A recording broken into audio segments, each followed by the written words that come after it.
hora de Vida e Saúde. Tá começando aqui agora mais um programa e você pode aproveitar ele todinho. É curto, então aproveita todos os minutos aqui com a gente para aprender a como ter a sua vida de maneira mais saudável. Lembra do seguinte, você é a única pessoa responsável por fazer as mudanças que tanto precisa.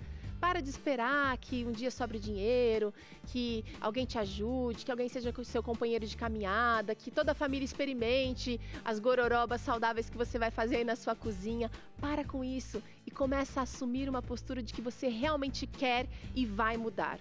E no programa de hoje a gente vai falar sobre uma doença degenerativa, a ELA, esclerose lateral amiotrófica, uma doença que pode atrapalhar bastante a vida da pessoa diagnosticada, mas a compreensão, a informação é um bom primeiro passo para a gente entender sobre essa doença que a gente vai tratar aqui no Vida e Saúde hoje. E vai ter receita boa aqui também, quiche de espinafre, você aprende daqui a pouquinho aqui comigo no Vida e Saúde.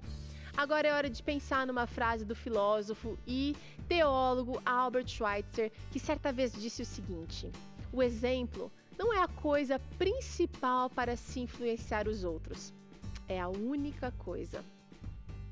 Muitas vezes a gente quer passar um ensinamento para os nossos filhos, quer que eles aprendam, os nossos amigos, a gente quer dar conselho, quer que eles sejam diferentes do que tem sido até agora, mas a sua vida, o seu exemplo, fala muito mais alto do que as suas palavras.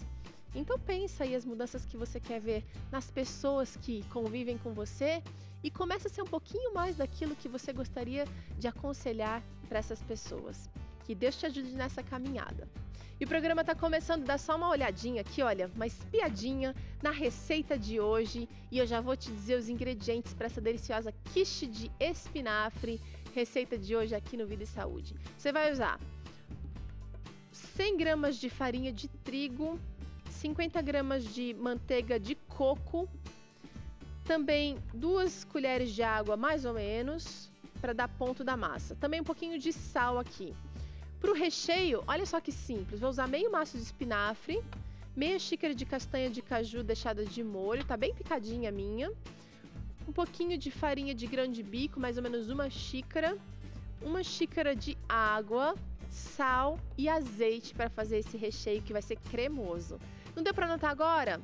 Calma aí. Você pode acessar lá no blog novotempo.com/vida e saúde, tá lá para você, não só essa, mas muitas outras receitas. E quero apresentar nesse momento para você quem vai fazer parte do Vida e Saúde hoje. Vou começar com o Dr. Paulo Moreira, que é neurologista, e hoje acho que o assunto vai ficar mais focado na sua área, Dr. Paulo. Obrigada pela participação novamente. Mais uma vez eu que agradeço, é sempre bom estar aqui. E ele veio acompanhado aqui do Dr. Tiago Souza, que é geneticista e vai ajudar a gente a entender também um pouquinho mais sobre essa doença. A informação é muito importante, então eu quero agradecer a sua presença aqui com a gente também, Tiago. Eu que agradeço, é um prazer estar aqui com vocês. Ela tá se tornando, o nome até parece bonitinho, não é? Esclerose lateral amiotrófica. O que quer dizer esse nome basicamente, doutor? Esclerose lateral amiotrófica é uma doença degenerativa, então a parte esclerose do nome lembra um pouco isso, essa degeneração. Lateral tem um pouco a ver com uma parte anatômica que é afetada, e amiotrófica remete à perda do trofismo muscular, então é daí que vem o nome, esclerose lateral amiotrófica. Qual que é a característica principal da ELA? A principal característica é fraqueza, perda de força muscular. Coisas que antes eu fazia com facilidade, segurar um copo ou picar um alimento. Isso, no começo da doença, músculos pequenos podem ser acometidos, então às vezes a pessoa tem dificuldade de girar uma chave na fechadura, de abotoar alguma coisa, começa a desenvolver fraqueza para as pequenas atividades do dia e essa fraqueza vai progredindo e vai piorando em geral. Onde é que se origina essa doença? Você já deu uma dica pra gente no começo aqui do programa, falando que ela pode afetar uma parte lateral, não lateral da coluna, mas do nervo que passa por ali. Uhum. Onde que ela se origina?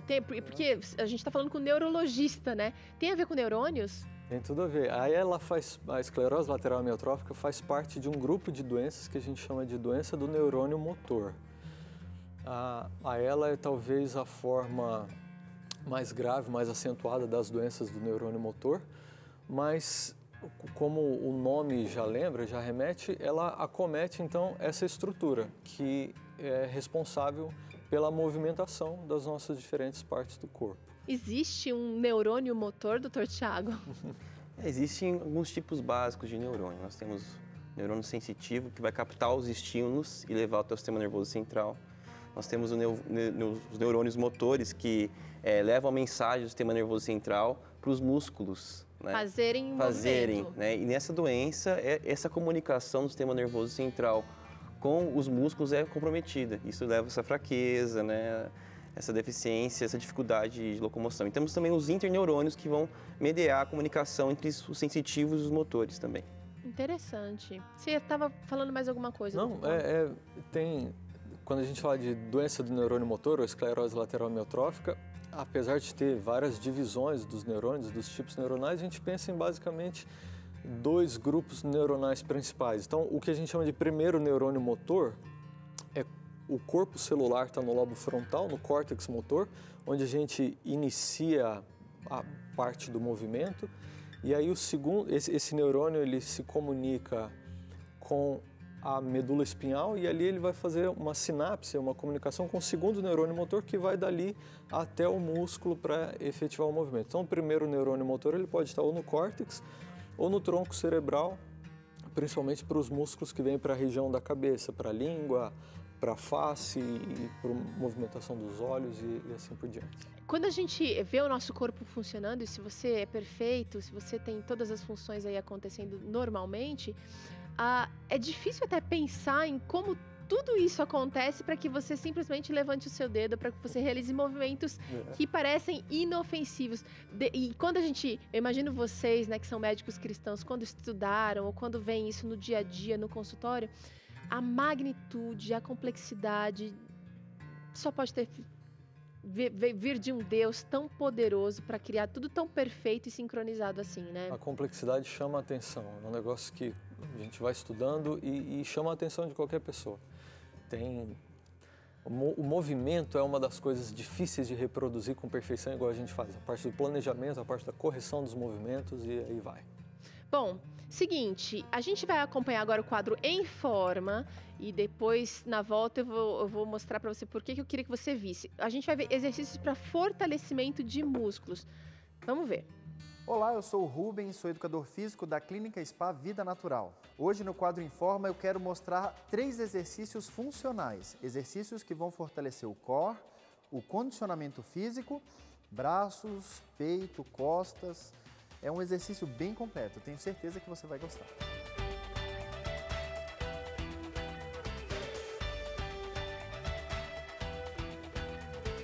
Para esses exercícios, nós vamos usar apenas esse banco, que você pode adaptar para uma cadeira.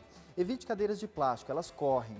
Tente usar uma cadeira mais firme, uma cadeira mais pesada, e assim você vai ter mais sustentação, tá certo? Nesse exercício, você vai fazer 3 séries de 30 segundos e vai descansar 30, certo? E o primeiro exercício, nós vamos colocar o cotovelo na cadeira e deixar o corpo pranchado, tá? Evitar a elevação de quadril, manter o corpo bem pranchado. E aqui você vai estar trabalhando peitoral, ombro, abdômen e a lombar, tá certo? Em seguida você vai sentar na cadeira e vai levantar. É um agachamento leve que vai trabalhar a parte anterior, posterior de coxa, glúteos e a lombar também. Contrai o abdômen. Encaixa a coluna, desça devagar e suba devagar. Por último, nós vamos fazer um exercício aeróbico que a gente chama de calcanhar no bumbum, tá? A mão vai para frente e para trás e o calcanhar vai se elevar. Esse movimento aqui, por 30 segundos. Respire fundo, não bloqueie o ar, tente manter o abdômen contraído, isso ajuda a fortalecer o core. Esses exercícios vão trabalhar a parte abdominal, a parte lombar, que dão estabilidade para o seu corpo, vão fortalecer peito, ombro, bíceps, tríceps e costas, além de melhorar o condicionamento físico no último exercício.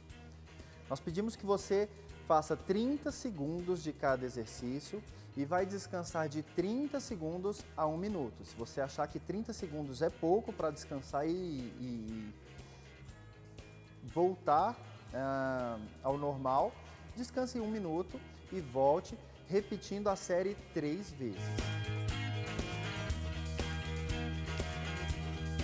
Essas foram as dicas do quadro de hoje. Espero que você goste. Tá certo, olha que legal, quanta atividade que você pode fazer até aí na sua casa. Obrigada aí ao profissional da Clínica e Spa Vida Natural. Voltando aqui ao assunto, a gente estava falando sobre a esclerose lateral amiotrófica, famosa também como ELA, conhecida também como ELA. E eu queria saber do diagnóstico. Como é que é feito o diagnóstico? É longo, é curto, é preciso? O diagnóstico é feito a partir da história, né? Numa consulta com o neurologista, geralmente tem essa queixa principal de fraqueza e durante o exame, durante a história, a gente vai pegando outros dados que suportam o diagnóstico.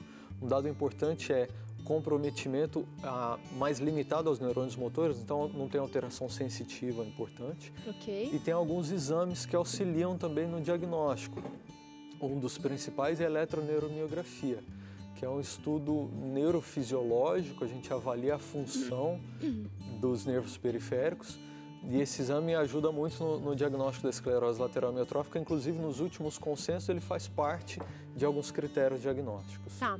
Será que existe algum grupo mais específico com tendência ou com probabilidade de desenvolvimento da ELA, Dr. Thiago? Então, é uma doença complexa, tem vários fatores, né? Tem vários métodos de diagnóstico e também tem alguns genes associados.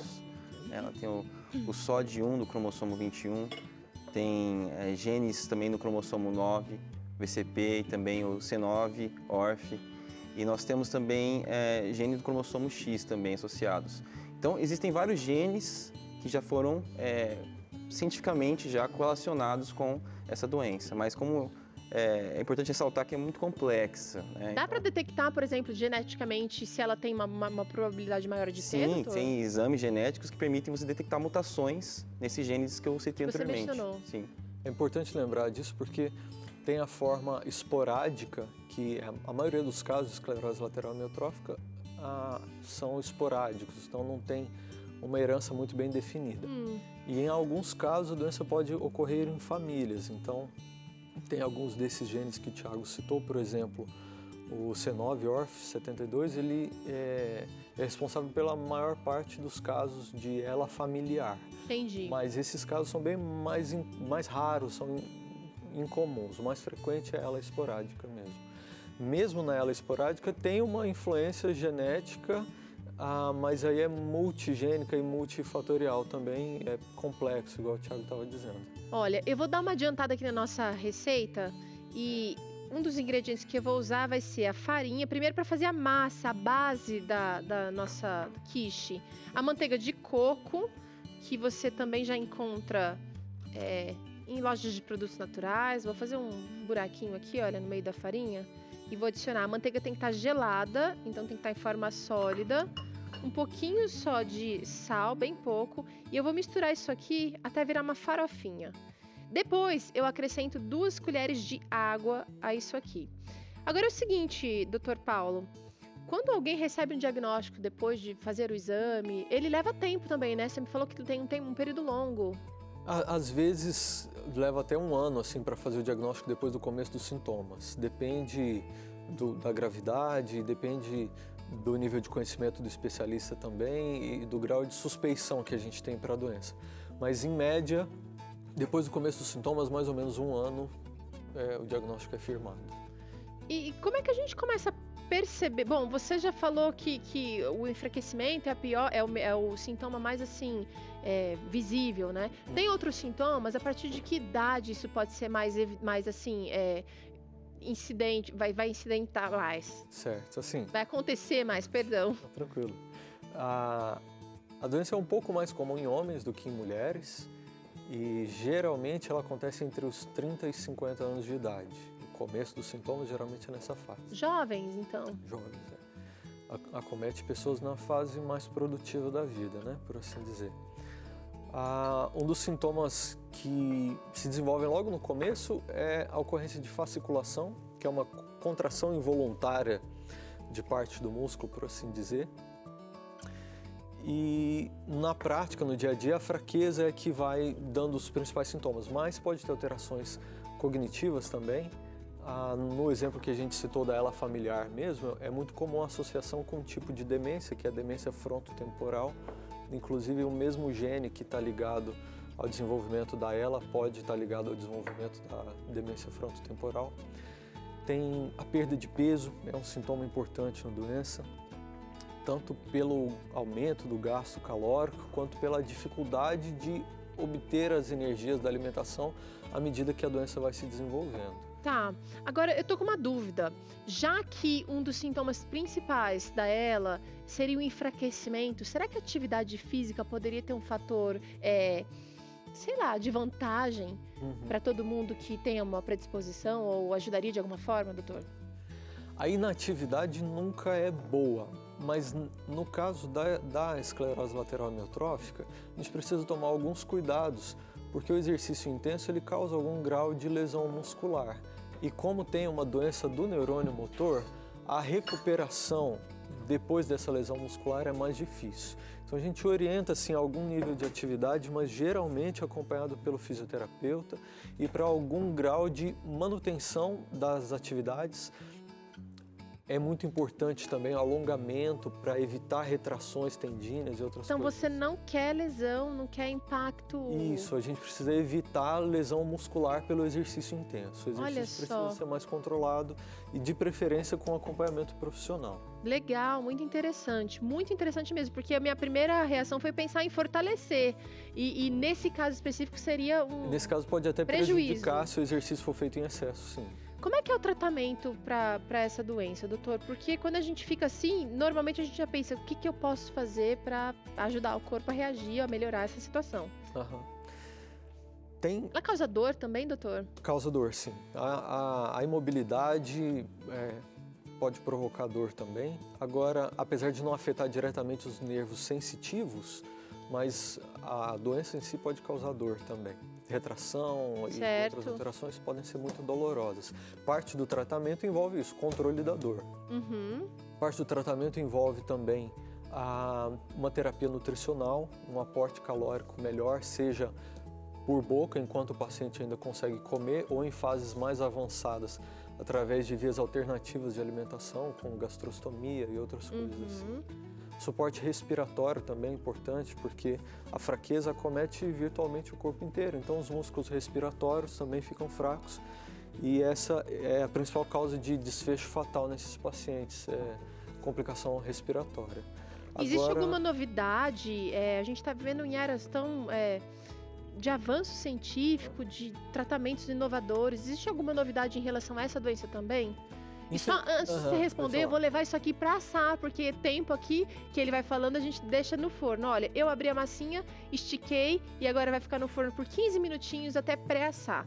Eu vou tirar uma que já está pré-assada para já começar a montar o recheio aqui da nossa quiche. Pode falar, doutor. Infelizmente não tem nenhum tratamento definitivo que cure a doença ou que impeça, pelo menos, a doença de progredir. Tem alguns medicamentos que demonstraram alguma melhora no tempo de sobrevida, mas algo ainda em torno de 3 a 6 meses. Então, um tratamento específico a gente ainda precisa. Tem muita pesquisa em andamento, muita coisa sendo testada. É uma das áreas que tem bastante investimento para pesquisa, mas a gente ainda não tem até hoje um tratamento definitivo. Certo. Então é controle ali, aquele acompanhamento com vários profissionais ao mesmo tempo, né? Fisioterapia ajuda? O tratamento, eu até disse aqui que a gente não tem um tratamento definitivo, a gente não tem um tratamento curativo para a doença. Agora o tratamento é complexo e tem muitas coisas que a gente pode fazer. Fisioterapia é importante, o acompanhamento psicológico é importante, um suporte familiar e social fundamental. Um suporte nutricional, igual eu já tinha dito, controle de dor. Então, tem várias coisas que a gente pode fazer e, em fases mais avançadas, o suporte respiratório.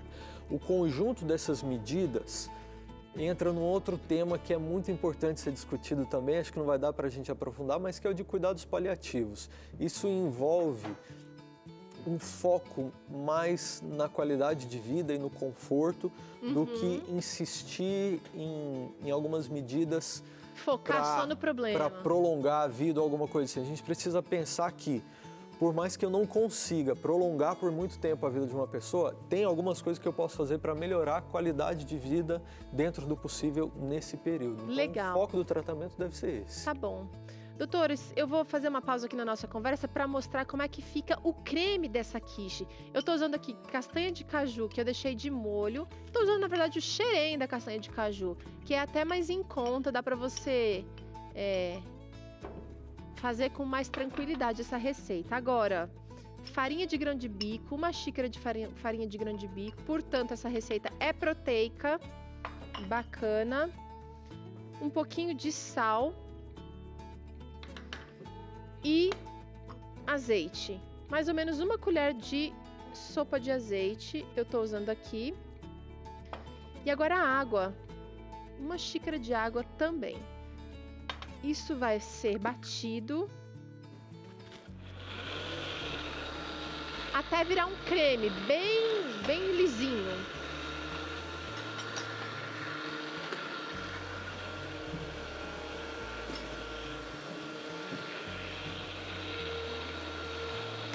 Prontinho, olha, já tá bem lisinho. Olha, então agora é muito simples de montar. Eu vou forrar aqui a minha massa pré-assada, que eu já tirei do forno naquela hora, com as folhas de espinafre, inteiras mesmo, eu só lavei. E o tempero vai ficar por conta do creme. Vou forrar aqui, fazer uma espécie de cama.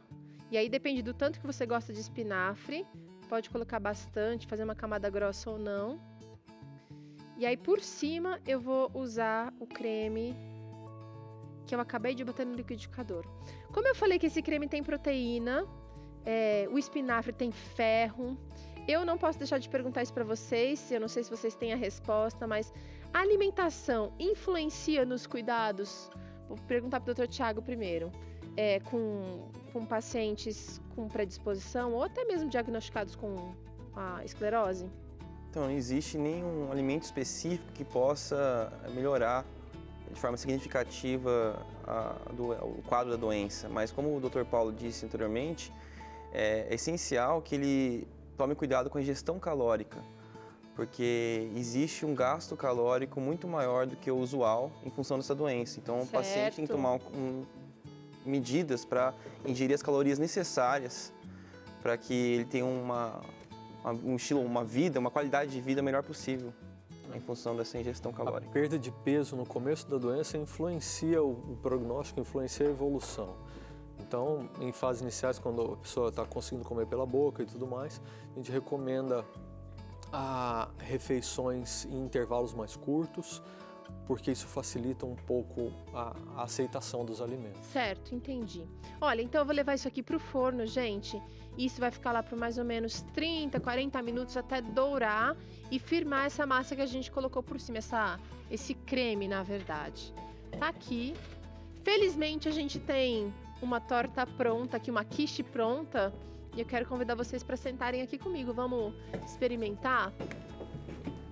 Você em casa pode fazer essa receita a hora que quiser. Os ingredientes e o passo a passo estão lá no nosso blog. É só acessar novotempo.com/vida e saúde. Dr. Paulo falou de uma coisa super importante que eu considero... quando a gente fala de doenças assim que não tem uma cura estabelecida ainda, mas é mais um controle, que é o apoio familiar. É comum que quando a gente tem uma notícia de um diagnóstico difícil como esse, a família fique bem abalada, bastante abalada e até sem muita reação. Quem é que poderia ajudar nesse caso, Dr. Paulo? Bom, quando a gente fala de suporte, ele envolve suporte físico, igual a gente falou e tudo mais, o suporte familiar, suporte espiritual também. Então é importante ter uma relação social saudável, ter um acompanhamento espiritual também é importante e um acompanhamento psicológico também faz parte.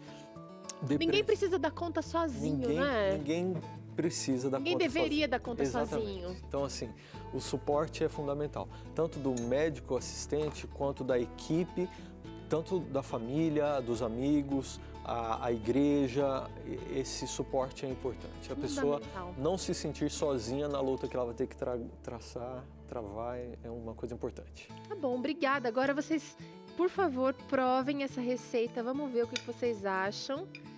Eu queria mostrar aqui pra você como é que ela fica na lateral. Deixa eu cortar um pedaço que dá pra ver melhor aqui, peraí. Tem uma massa firme, uma crostinha embaixo. E a espinafre que murchou bastante, olha. Tá aqui. Agora vamos provar. Muito gostoso.